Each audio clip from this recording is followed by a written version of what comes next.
Eitan, it's great to have you here. It's I'm good in to be my here. office in Zurich. Why don't you take a moment just to introduce yourself to somebody as if they've never met you before? You've just run them into them in an elevator at a conference that you're both attending. Well, I'm Eitan Chitayat. I am a creative director. I'm actually the founder and the creative director of the international Natie branding agency, and we're based out of Tel Aviv. So, Eitan, when I got to know you, I discovered that even though you were working out of Tel Aviv, you were doing extraordinary work for a bunch of global organizations. That was one thing that really struck me about you.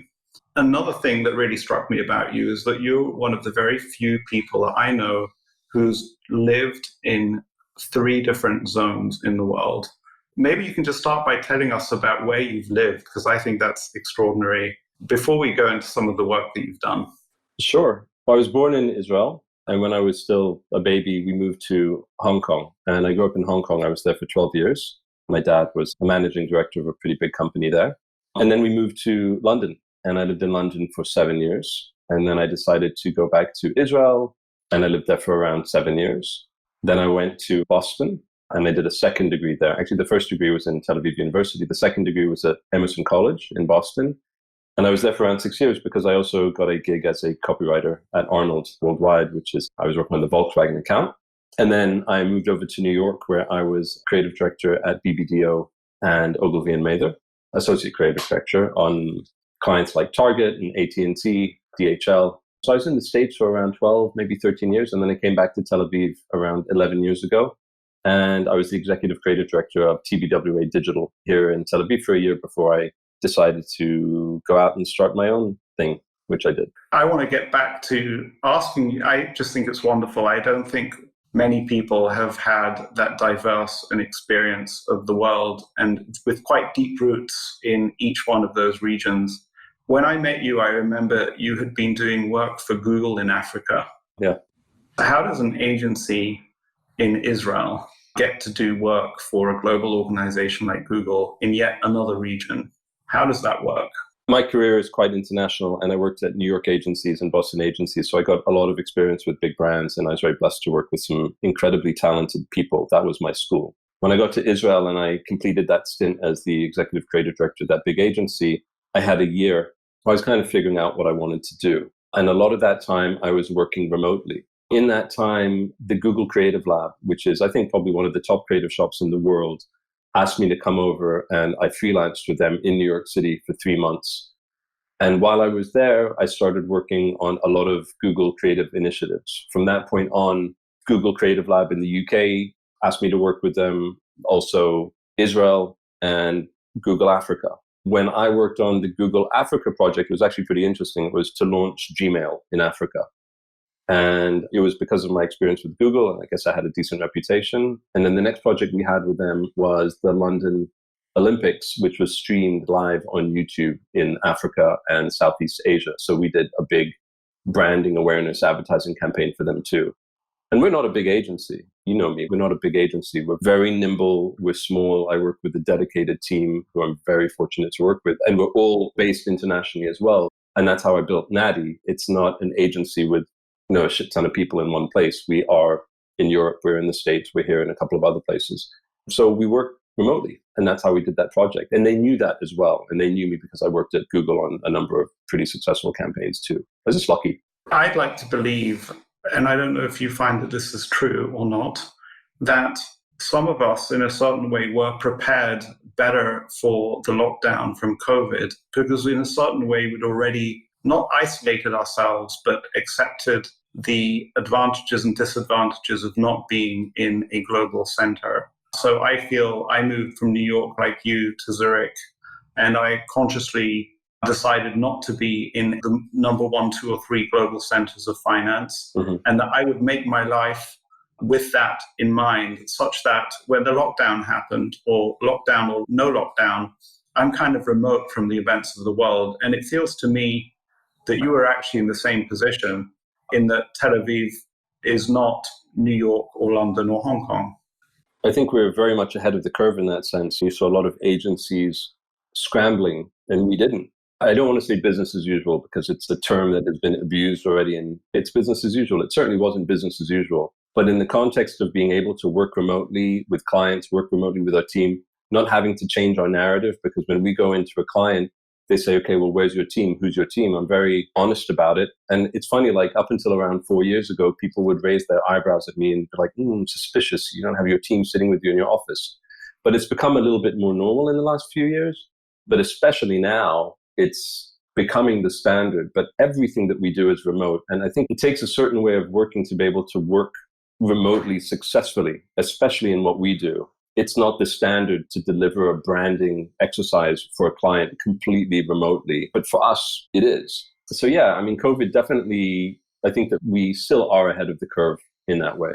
So for those people who are trying to get with the curve, do you have one or two sort of insights as to what works, what doesn't, as they have to convert to a more remote kind of business model? We work remotely and we use Zoom and we use Hangouts and we use Skype and FaceTime and all that stuff, but we don't spend hours upon hours in meetings. That's one thing that we don't do. We're very efficient, meaning we know how to give briefs. We know how to write very detailed emails so that the people that we're working with can understand where we're going with something that can be quite complicated, instead of talking to every single team member throughout the course of the day or two for hours upon hours each day. We ping pong a lot, meaning I'll use voice. If I have a thought, I'll give you an example. Right now we're doing I think I'm allowed to say it because the founder said I could announce it, but we're actually doing the branding for a major NGO called Israel, if you're familiar with them. And we're at the stage where we're developing logos. So the designer got the brief already, we spoke, and then today I had an idea. So I jotted something down, I took a picture of it, of a logo idea, and I sent him a 20-second message. I'll do that occasionally. That's the way that we work. I don't need to be sitting with him in the same room, but that takes a lot of chemistry and experience. So keep the meetings to a minimum if you can and be super efficient. Use voice, use your camera. Also, get out a little bit. This idea of being stuck in the room, I mean, now it's a little bit more lax with COVID, but to get out, walk around, open the window, change the scenery, I think that's important too, especially for us in the creative field. I mean, otherwise we'd be going bonkers. So I feel obliged. I want to ask you about a project that you started and then brought to completion after I met you, is I'm That Jew. And it's one of the most extraordinary videos that many of us have seen. And it was a side project to your business. Can you just tell us about how that got started? Tell us the story of that video. I made a video that went viral. It was about being Jewish, and it was after the Charlie Hebdo massacre and the kosher supermarket incident where a few Jewish people were also targeted and killed. I spoke to a friend of mine. She was Jewish. She was living in France. She was scared. We chatted about it, and I sat down and I wrote, I'm That Jew, pretty much for her as a Jewish sister of mine. It was a blog post, and then I turned it into a video. And I released it at the time when in Israel, there was a lot of strife going on with anti-Semitism and the Palestinian-Israeli conflict and a lot of Jewish people being killed. And it went viral. It's around 10 million views on different platforms. So that's the story of I'm That Jew. And then I did the TED Talk, which was not easy for me because there had been a couple of years in between. And where am I now with I'm That Jew? I'm not sure, mate. I mean, it's interesting. I think it's a legacy piece. It's something that forever people will associate with me, and I'm very proud of it. And I'm proud of the effect that it had on Jewish people all around the world, where they felt this surge of pride and I was able to articulate something that they wanted to say and couldn't, myself included, until that moment. But I've kind of moved on. I haven't moved on from it like it doesn't mean anything to me. I mean, the narrative is framed and it's hanging on my wall, but it doesn't define all of me. It's a part of who I am. And there's a lot of other things that I want to do. And I'm just getting on with it. Yeah. I think that, first of all, you might tell me, but I don't even want to ask, but I will ask and you'll tell us how many hours went into that. But it's not like it takes an hour or two to produce something like that. It's like it takes 6 months of 8 hours a day work to do it. Yeah, it was very intense. I mean, you've seen the piece, but for those who haven't, when you just read it, it's a long narrative. For each definition of a certain type of Jewish person, and there are hundreds in it, we had to find someone who would represent that person we were trying to depict. The first step was to find, let's say, like there are 300 sentences, let's just say. So for each sentence, we'd think of I'd think of 7, 8, 9 people. And then I'd narrow it down to 2 or 3. And then I'd have to go onto YouTube and find out, okay, well, what clips of that 1, 2, 3 people exist? Then I'd have to pick the right one. So you multiply that whole process by so many people, and then you end up with the people that you want to use, and then you have to edit it, and then you need to do the music. It was long. It was over a year. I did it with my nephew, Adam. He was my editor, and he was great, and he really helped. And Dina, my wife, she was just like really supportive. But that was a project that was pretty much me. And it's interesting because I'm reliving the experience a little bit now, because I'm actually working on another piece, which I'm borrowing the format for I'm That Jew, because it was a successful format, and I'm bringing it to something else. But this time I'm working with a team. I'm working with a writer who's a partner. I'm working with a producer and an editor. We've got some people lined up we're doing it a little bit more properly now, but it's still the same amount of work. It's just, we've divided it a little bit, and yeah, it's a lot of work. If I just go back to just a couple of things that really strike me when I think about it, is that you produced that and it was not about you. No. I think that a combination of a few things in the world today, the model for many of us of broadcast television, one-to-many, a certain amount of egotism and a certain amount of self-interest results in us doing something where at one point or another it becomes reasonably clear to the audience why the person has produced this and what their interest is. And if I think of I'm That Jew, I mean, I do think that there is one very split-second piece where a photograph of your son appears in it.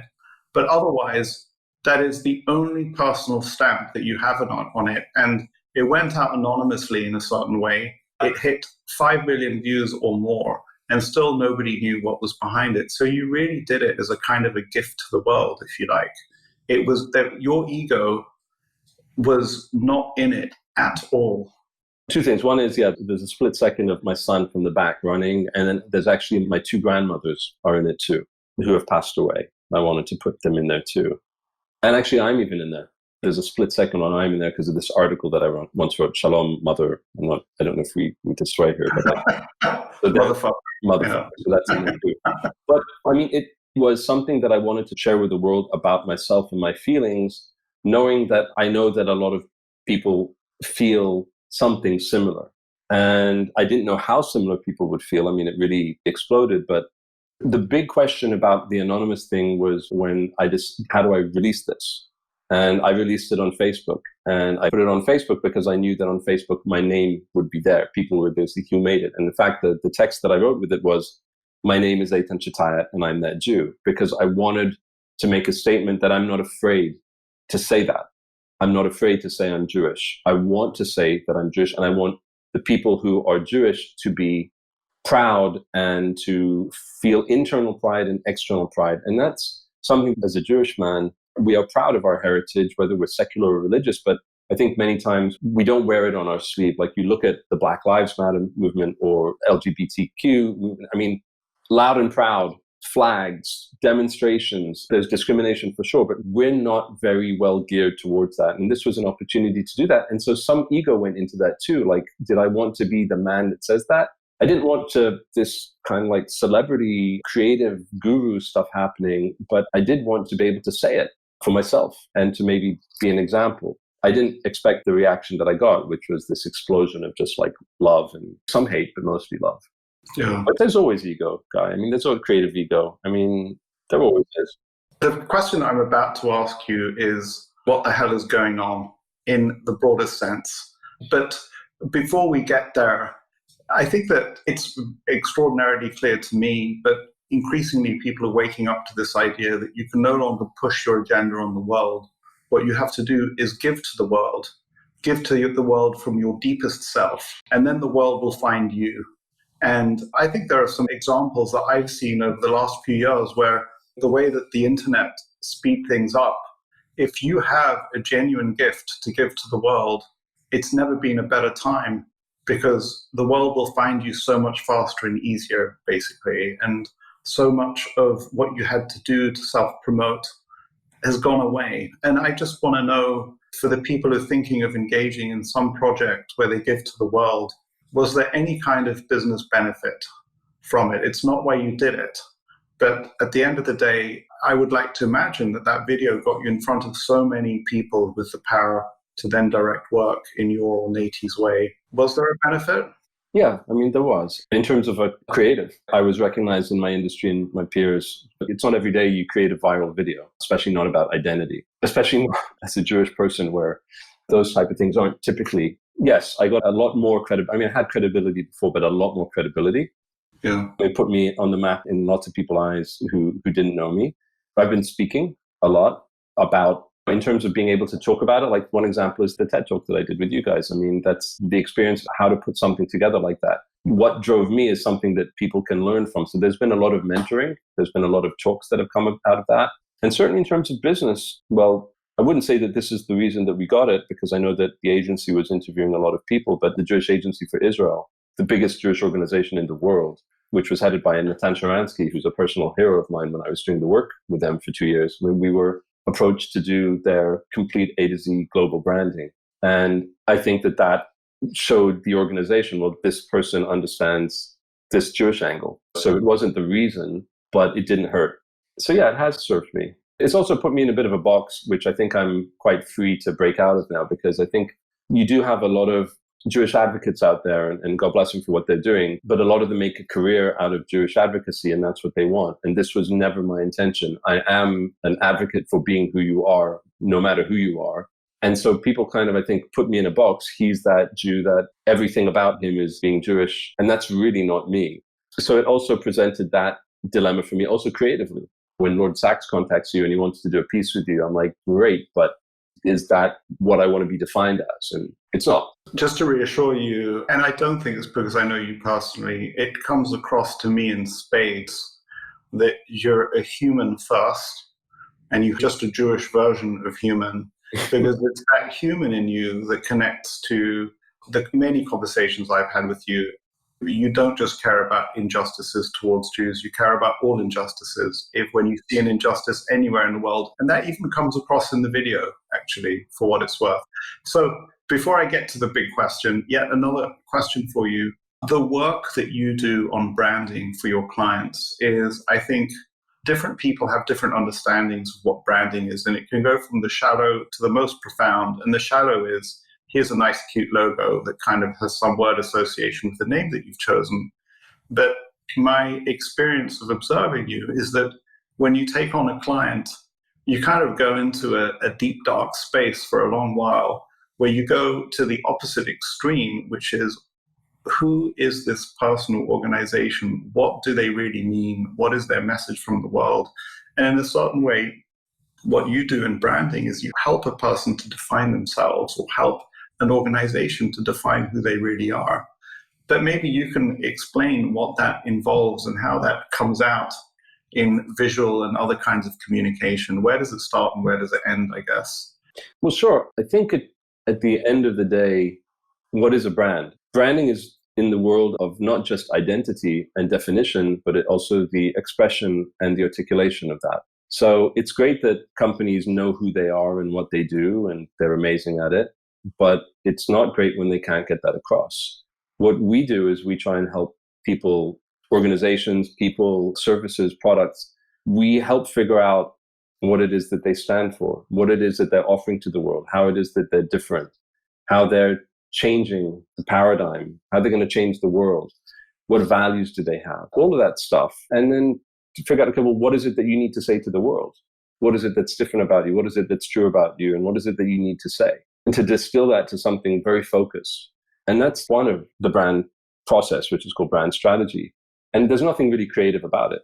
I mean, it's not the creative bit. You really dig deep. It's a lot of understanding. It's a lot of listening. It's a lot of listening to people argue, because sometimes the heads of companies or, the co-founders, they'll have disagreements.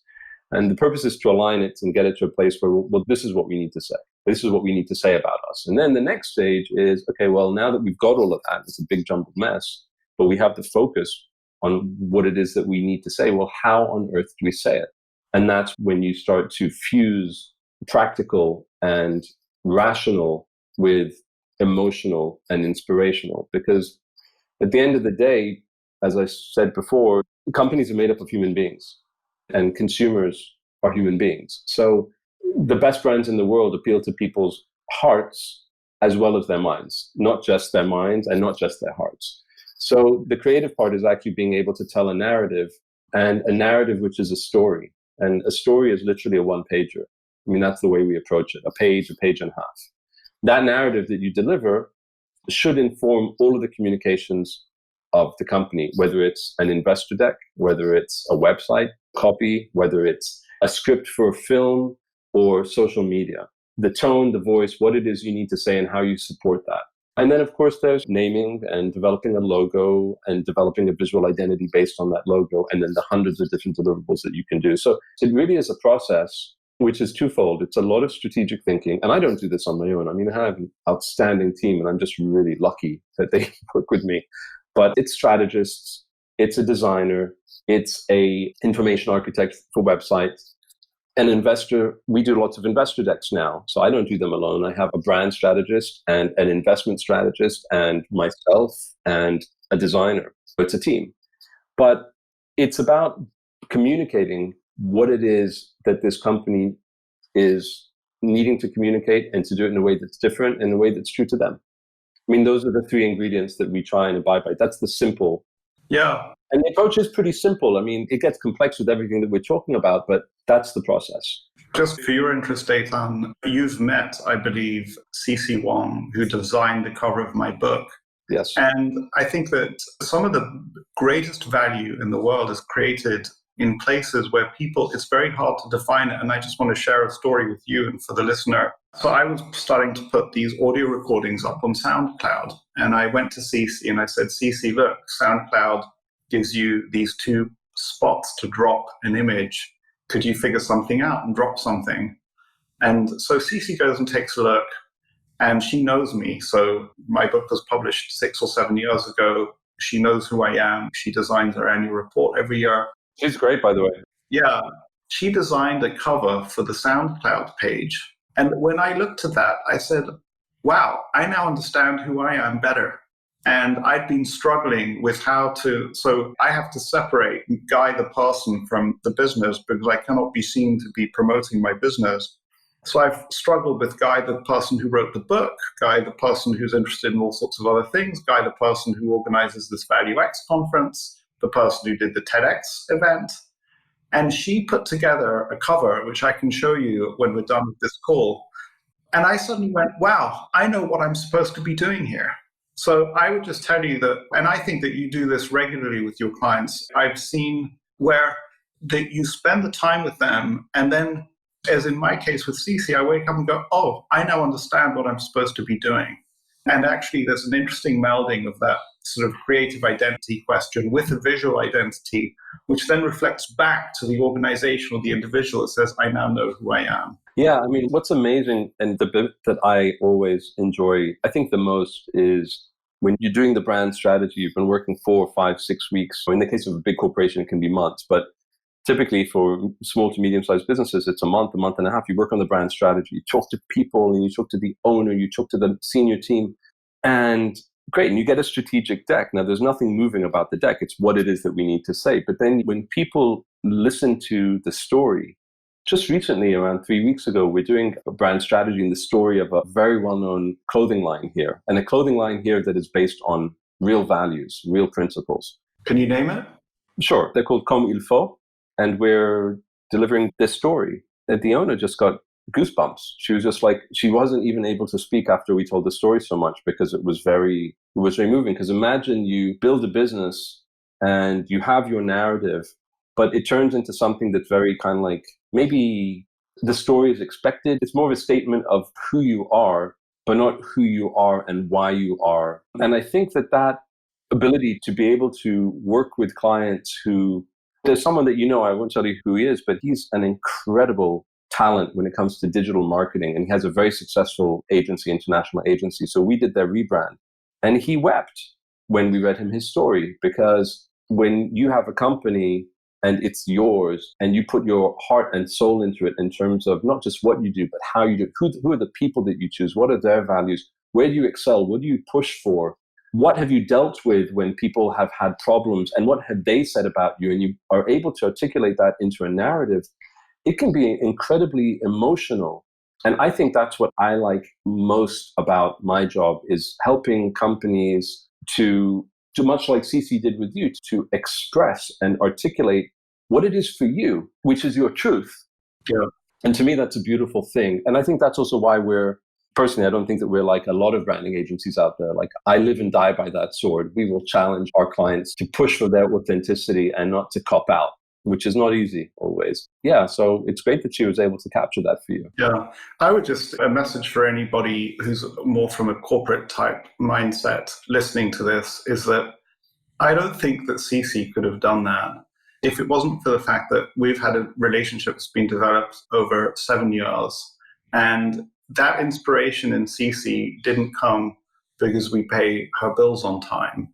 That inspiration came because there's a genuine care. So funnily enough, earlier this year when the COVID crisis hit Hong Kong, we were sending her face masks because they had run out of face masks and other kinds of PPE equipment. And so it comes out of a real relationship that is built. And interestingly enough, for your interest, Eitan, the only reason why I started to understand that was because I had the experience of my friend William Green talking to CC.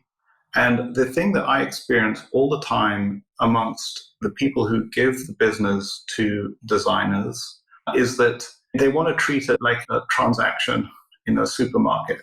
And they want to say, well, if I don't buy your product. And the thing is that this person, it's like, never be rude to a waiter or waitress. They can spit in your food while you're not looking. And it's like, if you want to get the best work out of somebody, and I think this is probably true of all designers, you have to show, just as they're going to get inside your head and show you that they care in a very deep sense about your destiny, you have to care about them, actually. I wish a lot more people thought the way you do about that reciprocal care, because it's not always the case. You have a lot of clients out there who have a jump how high mentality, or they think that this stuff is easy because everyone can give their opinion about a headline, a piece of text. Everyone can give their opinion about a logo or graphic identity. But creatives, I'm talking about good creatives that care. They take the time to evaluate everything about you in a certain way, and they spend a lot of time doing that. I have a friend, a good friend, who just recently was doing a visual identity for a medtech company and was treated atrociously. And he asked me what I should do, and I told him to dump those chumps. They don't deserve you. And go and spend your time and your energy finding clients that will, instead of spending the next 3 months having to deal with the pain and the negativity of people who are treating you in such a way.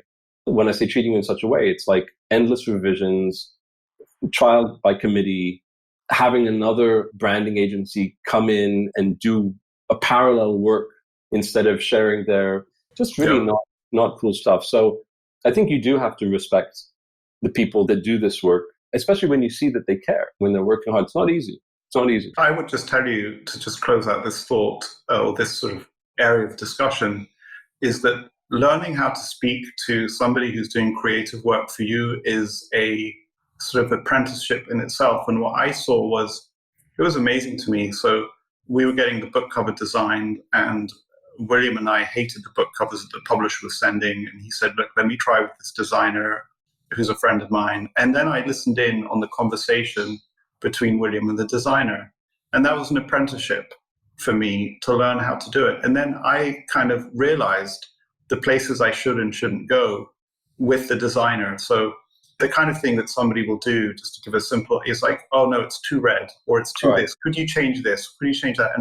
And actually, what we have to understand in those circumstances, there's something real that we want to get at, but we have to leave the designer the room to find. So talk about the impact on you. Say, oh, I'm feeling this, I'm feeling that, I'm wondering if, and give them the space. And that was an apprenticeship for me. And then when the designer started working, when CC started working with some of the people here, I had to step in a few times and say, no, you can't talk to CC that way. You're not going to give her any flexibility to actually respond to our needs. So it's a whole area of discussion. Yeah. No, but that's I'm so glad that you said that and not me. But when you say it should be more red because, I don't know, for example, you want it to be more passionate, let's say. And the rule is try not to say, make this bigger, make this smaller, make it this color, make it like, talk about what you're feeling. Like, I'm feeling a lack of passion. Because if you say make it more red, I'm using the most benign example, if you say make it more red, then the designer is very limited. And that is the only thing that she can do. But if you say make it more passionate, because that's what's bothering me, she can come back to the client with an array of different approaches, and you've opened her up. She's understood, which is what you said. It's like, don't prescribe, unless you're at the very, very end. It's just like it's finessing and tweaking. But yeah, that's really great to hear you say that. Yeah, I would just tell you it's gone so far that I often Cece will produce something and I'm actually uncomfortable with it, that I just say, trust Cece, she knows what she's doing. But I would just tell you that I still hope at some point to be able to work with you when the moment is right, it's going to happen. And I'm looking forward to that. It would be my pleasure. So, Eitan, here's the big question. And it's the title of an essay by David Perel, What the Hell is Going On? So I feel like the COVID crisis has forced me to engage with things I thought I wouldn't have to engage with. So, for example, technological change, the rise of the FANGs, the democratization of mass media, the democratization of education. There are so many revolutions that are happening at the same time. And I just thought I could sit in my little quiet world of value investing and Warren Buffett worship and avoid having to engage with it in a real way. And the COVID crisis has told me, no, Guy, you're not going to get away with that. You're going to actually have to engage with it in a real way. And partly this, doing things like these conversations, is a way of me engaging with that. I think that you started seeing this stuff earlier. But just to give one example, I mean, we all know the story of Dollar Shave Club. Presumably, there are lots of brands that are emerging. There's a fracturing of the consumer branding space or the consumer product space. New entrants can enter new markets because the Procter & Gamble's of the world are not just doing big advertising on big TV. I don't know. What do you see from where you are, I guess? Let's start with business and then go to personal. There are changes, these drastic changes going on in so many parts of the world at the same time. And I feel like I can't keep up. I don't know where to focus. I don't even know where to take my information from. Just to give you one, I have a subscription to all the major newspapers. I don't know whether those newspapers are on top of it. So I spend more and more time on my Twitter feed because that's where the journalists who write for the newspapers are looking to see what's going on. And we see the impacts in so many different ways. When worlds are colliding, power structures are being undermined. I don't even have the knowledge. I was racing to read an article before we came to this call. I just discovered it yesterday. And I said to myself, this is What the Hell is Happening by David Perel. I suddenly realized, wow, he's got insights. But the world is being turned upside down. What does that look like for you? I think the world is always being turned upside down. I went to my hairdresser around 3 or 4 years ago, and I was really depressed at the time because bad news, bad news, bad news. It's like a little hairdressing shop. I've been going to him for over 20 years. His name is Benny. He has a place on Schenken Street in Tel Aviv. He's a wonderful guy. And he was like happy listening to his funk music being played through the internet from a French radio station. And he always what I like about him is he calms me down with his demeanor. And he could see that I was agitated and depressed. And I started talking about the world and everything's falling apart. The same thing that we're saying now. And he goes, it's the same as it always was. And I was like, no, there's so much noise. And he goes, yeah, there's noise. But he said, 100 years ago, if someone farted on the other side of the planet, you wouldn't hear it. Today, if someone farts on the other side of the planet, you hear it. And you're hearing 3 million people farting at the same time. And it's overwhelming. So I think perspective is very important. It's all happening at the same time, and everyone is hearing about it at the same time. And that's the big revolution, is everyone is hearing about it. Everyone has an opinion about it. Everyone can express their opinion. People can hear those opinions, which means people are more vocal. There's more arguing. There's more fighting. It's a level playing field. I mean, if you've read Thomas Friedman's book, The World is Flat, which he wrote many years ago, it's deeper than flat now. And it is confusing. And I have 2 young boys, and I'm struggling with I didn't grow up with information the way that they will grow up with information. And it's very overwhelming. So we're trying to actually not limit information. I mean, we teach them, but we don't let them get on the iPad like their friends. We don't let them go on a phone. They can't touch my phone. We don't allow them to go on YouTube on their own. We're supervising. And I think that now is the time for a bit more moderation. Extremities are important. They facilitate change, but also common sense. And I think for a lot of people, common sense has kind of like gone out the window, or maybe they weren't raised with common sense. What the hell is going on? I don't think the world is falling apart. I think that people are very confused and we're all trying to figure it out. And it's hard to figure something out when there's no leadership. And I think that's a huge problem. There's a massive leadership vacuum, not just politically, not just like, okay, Trump, who I can't stand, or Netanyahu, who, I'm not a fan of Netanyahu, or in England. It's in our industry, not my industry, branding, advertising. Where's the leadership there? I'll do a video and it'll get 10 million views, which is much bigger than any big agency has managed to get. So does that make me a leader? Am I someone that people should listen to? That whole flattening of the world has really shaken things up. And I think people are trying to figure that out now. It transcends Twitter. Look at this Trump guy, what he's doing. He's on Twitter saying the things that he says, which I think is highly irresponsible. But at the same time, guy's a genius. He's speaking to his base. It's working. It's working for him. It's the way of the world. I think that Mark Zuckerberg is getting a lot of flack for what he's doing with Facebook. But until they ban Mein Kampf on Amazon, then I think that you don't just like react emotionally and let's switch off what the president is saying, because maybe what the president is saying is dangerous and you want to be able to see that he's dangerous. So it's not so simple. Everyone's trying to figure it out at the same time. And it's a mess and it's scary. But at the same time, look at all the amazing things that have come out of this chaos. COVID happens. All of a sudden, you've got doctors on different sides of the planet all working together specifically on an initiative to beat this virus, which was unheard of 10 years ago. So there's more collaboration. There's more segregation. I don't think that the Black identity issue is any worse than it was 50 years ago. I think it's just as hopeless for many people. I don't think it's worse. I think it's politically correct to say that it's worse, but I actually don't think it's worse. But I think it's terrible and I think it's hopeless. And I think that the good thing that can come out of it is that maybe people will mobilize and help, and we should. And be a human being. Just not do to others what you would not want done to you or your family. It's a principle that I try and live by, but not enough leadership, not enough sanity. Everyone calm down. They should switch off Facebook and Twitter and LinkedIn and all those social media platforms for 3 months. That would be good. I think so. Switch it off. It's something that I want to write about, actually.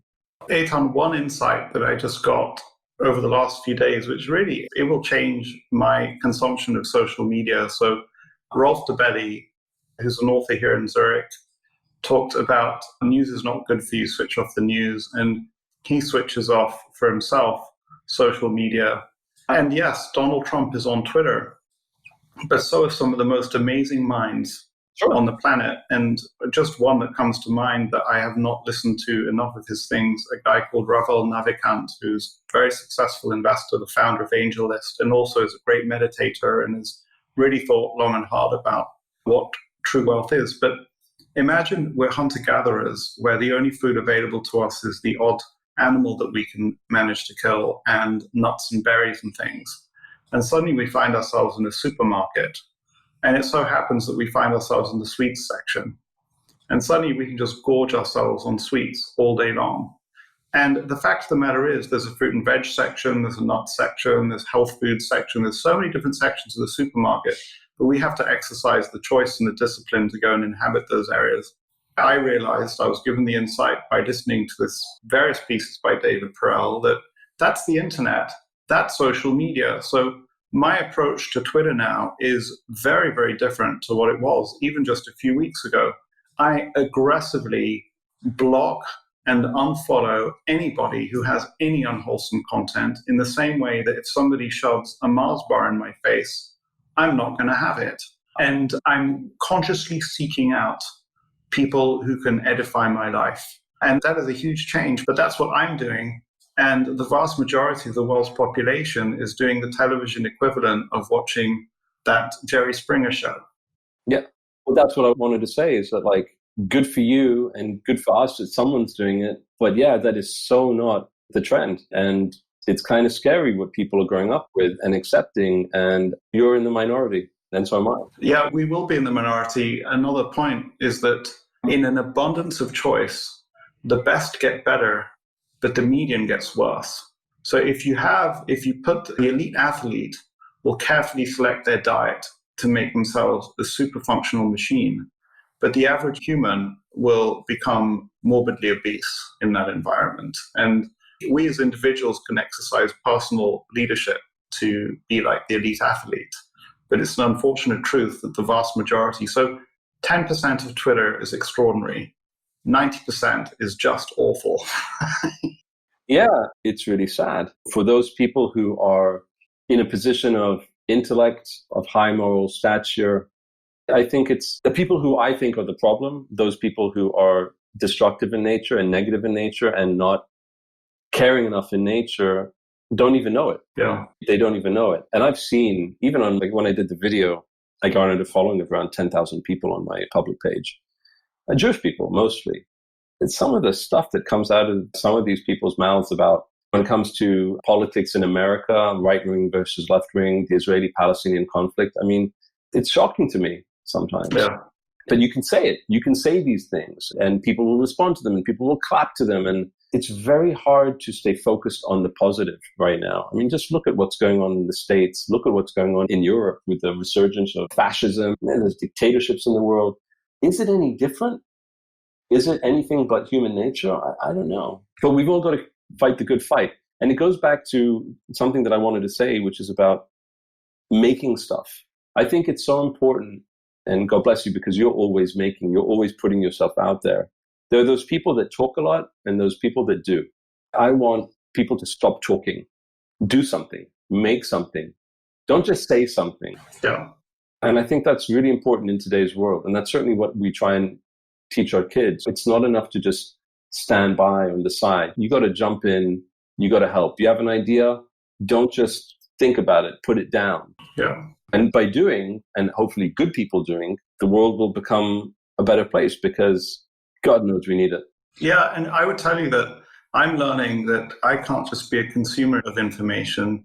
I have to be a creator of information or insights. And that the way the world has evolved, I don't have to go into a dark room on my own to create. Co-creation of content, insights, information, ideas can happen across the internet in all sorts of different ways. And we become better people the minute we start creating. And actually, one of the insights is we'll be aggressive about blocking unwholesome content. And I will tell you with your 10,000 followers on Facebook. And now I have the insight. Any unwholesome content automatically blocked. We can't change it. I've been doing it for years. I got a lot of shit for it from my audience. They're like, you say that one more time, you're out of here. Block. YouTube, on my I'm That Jew video, like, because on Facebook, it got like around 2 or 3 million views. On YouTube, it got like around 2 million, whatever. On YouTube, people are not allowed to post unless I authorize the comment. No negativity. And one more thing, what I really love about this, and I'm going to go and look at all your videos now. It's similar to what I just did. And that's why I'd love you to read the article that I just posted on my LinkedIn. And for your viewers, it's not a plug for me, but if you follow Natie Branding Agency on LinkedIn or on her Facebook page, or go to natie.com to the blog, the reason I want people to go there is because at Natie, we're blessed. There's work. We're working, but we also have had a lot of time in the last few months to think and reflect. And what I did was I reached out to some of the best, top of the industry, top tier creatives that I know, and a few people that I don't know. And I reached out to them and I said, if you could talk about anything at all in the world of communication, whether it's branding or advertising, whether it's social influencers, whether it's like tips for marketing, how to communicate with people, it can be something very, very personal. Would you write something on Natie? And we just started this initiative and people are starting to write. And there's a whole series going on now. And what I love about this is that I'm able to reach out to some of my heroes, you know, people like George Tannenbaum, Brian Collins, Wade Devers, I mean, some like amazing people, and have them impart some wisdom to little old me and other people. And I'm doing it just because I can. I'm doing it literally because I can. But the key is doing. And that's why I love what you're doing with this. And what you always do is you're not satisfied with a chapter not existing in Israel. You're going to do what you can to help make it. You're not happy with just knowing people. So you're going to give them a platform for them to impart their knowledge. And I just wish more people got that as a creative. I just realized, Eitan, that if you allow me to write, the short piece that I will write is on how this non-creative person has learned to talk to creatives. Here are the insights. You know, that might be a really fun topic. So to kind of bring this to a close, I realize that at this point, somebody going on their run has already run like 10 kilometers or so while we've been talking. And shining a spotlight is such a beautiful idea. The idea that one of the best things we can give to the world is to shine a spotlight on things that deserve the spotlight being shone on them. Sure. So I wanted to give you the opportunity to just shine a spotlight on three people who's either three people, or it can be one, or it can be four, that you admire and think the listener should pay some attention to, alive or dead. And maybe for me, it would be three books or three works, bodies of work, if you like, that are worth looking at. And for the listener, I didn't prepare Eitan for this, so he's totally on the spot here. No, that's fine. I mean, I think the people don't need to be public figures, right? Not at all. First and foremost, my wife. I've always I love my wife. But going through the last 3 months, it's not easy. And Dina and I work together. It's not easy to work together, have a family together, be cooped up at home together for months with 2 little kids. And Dina is just like amazing. And I really admire how she's able to take care of so many things and do it so effortlessly sometimes, things that I'm not capable of. Give me the things that I'm good at, but she's good at so many things. So I have a lot of added admiration for her. Prince. Tell me about Prince. Oh my God, Prince. Everyone who knows me knows of my deep, deep love for Prince. And not just as a musician, but everything that he stood for. If we were talking about get out there and do it, he's a craftsman. He had a very, very strong, it's really hard to talk about him in the past tense, a very strong work ethic. I knew this because I've been a lifelong Prince fan, but he was a major philanthropist, but he never made an issue out of it. He was always giving. He was giving of his soul. He was giving of his money. He was giving of mentorship. He was a leader and a pioneer in many ways. If you think about the internet and where he was and where all the other artists were 10 years ago on the digital platform, he was way ahead of the curve.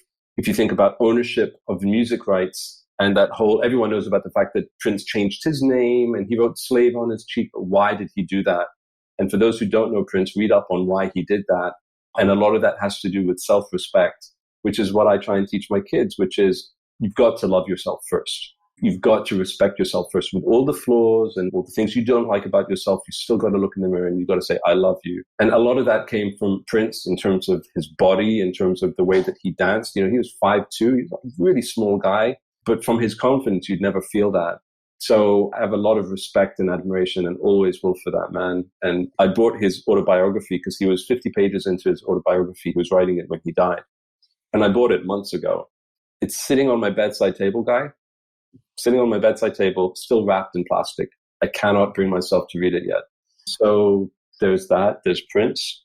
I never realized that about you. I never focused on Prince. I'm now going to take a close look. I think it's really beautiful when people who are popular culture figures actually turn out to be extraordinary leaders. I think that Jay-Z is one of those, actually, that people like me with my elite education and what have you have kind of tended to switch off because he isn't a professor at university or something.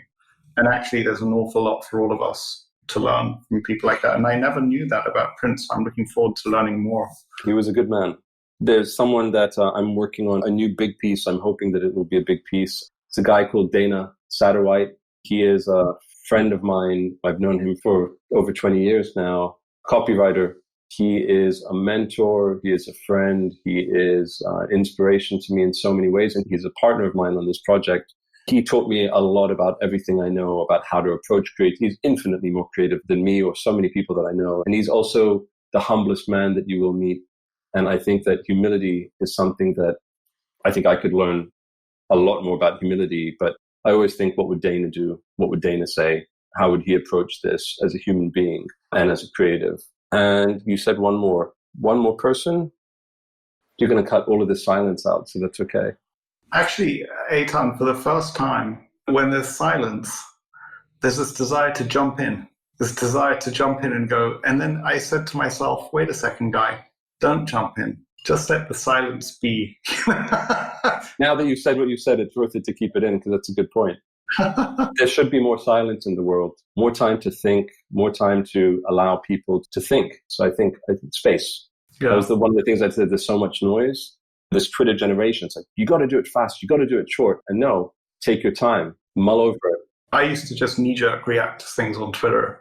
I don't anymore, because my content that I provide to the world should be wholesome, and knee-jerk reaction content is almost never wholesome. And I would tell you that we've all seen people on various different media talking fast, talking in an animated fashion, in a certain way, trying to draw attention to what they're saying.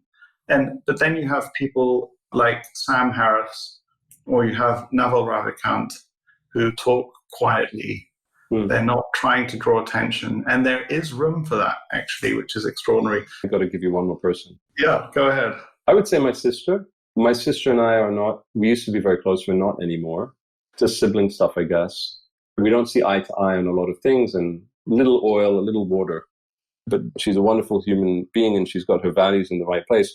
I think I'm grateful for her in the sense that I grew up with a sister who, I think part of it is obviously me and my DNA, but growing up with a sister, I grew up very in touch with my feminine side and very able to express emotion, able to be around a lot of women because she had a lot of girlfriends, dancing, music, David Bowie, lots of things that and I see it with my two boys now that they probably are not going to get exposed to because we're not going to have another kid and no daughter.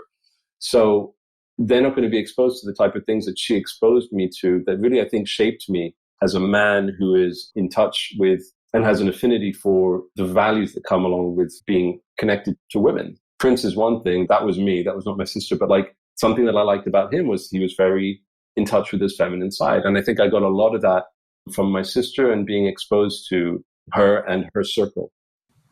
So there. That's yeah, thanks, Eitan. And now I just want to hear from you one or two or three books that have taught you the most about your profession, that if somebody was coming from outside of your profession and they said, what books should I read to learn the most, which ones would you give? I haven't read a lot of books about my profession. I've read other books that have informed me about communication, but not a lot of branding books and advertising books. It's just not me. A lot of people would talk about Rory Stewart's Alchemy. Is that something that's influential to you? Nope. Not at all? No. It's so funny because he's so influential outside of the industry, and he's from within your industry. And I just would have imagined that. I'll tell you who I really like. First of all, give me John Keats, give me Tolkien. These are the people that really, in terms of how to express, these are the authors. Right. Not that I'm taking anything away from professional people in the business at all.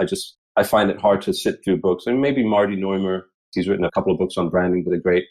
Brian Collins, who's a mate of mine, I don't know that he's written any books, but I follow Brian on Twitter. His name is Brian Collins, and he's just an incredible designer and a great thinker. And he expresses himself so beautifully.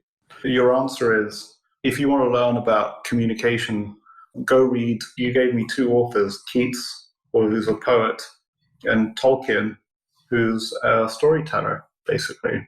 They came to mind, but I would say follow Brian Collins, if you can, on LinkedIn. He's the founder of Collins One. I would also say follow George Tannenbaum, who's an advertising great, one of the best writers, and he's writing an article for that initiative that I told you about. So is Brian, actually. Incredible writer. He headed, IBM account. He was at Ogilvy and Mather for many, many years. He's seasoned, a veteran, and a real writer. So those two gentlemen are definitely people that I would follow if you can on LinkedIn, and follow. George has a blog. I would follow that as well. Extraordinary gift with language. And he writes every day. It's a craft. He's a writer. He writes every day and he puts it out there every day. You know what that's like, to put out a blog post every single day, and good ones? Yeah. Amazing. Follow them. They'll teach you a lot about the profession of branding, advertising, communications. And follow Natie. Follow Natie. Definitely follow us. Absolutely. So, Eitan, last thoughts. People who've heard you talking want to get in touch with you. What's the best way to get in touch with you? The best way to get in touch with me is literally to go to, I don't hand out my email, but to go to natie.com, natie.com, and go to contact us, and I will get that email. Or LinkedIn. Just send me a message on LinkedIn. Yeah. Sounds great. Eitan, thank you so much for doing this. Thank you. Are you kidding me? Thank you. What I really enjoyed about not preparing you for those last questions is that what came out from the heart, unfiltered. So if I prepared you, you would have maybe been more filtered, even if you didn't want to be more filtered. So thank you. Thank you for doing this. You're welcome, mate. Love you, man. Thank you.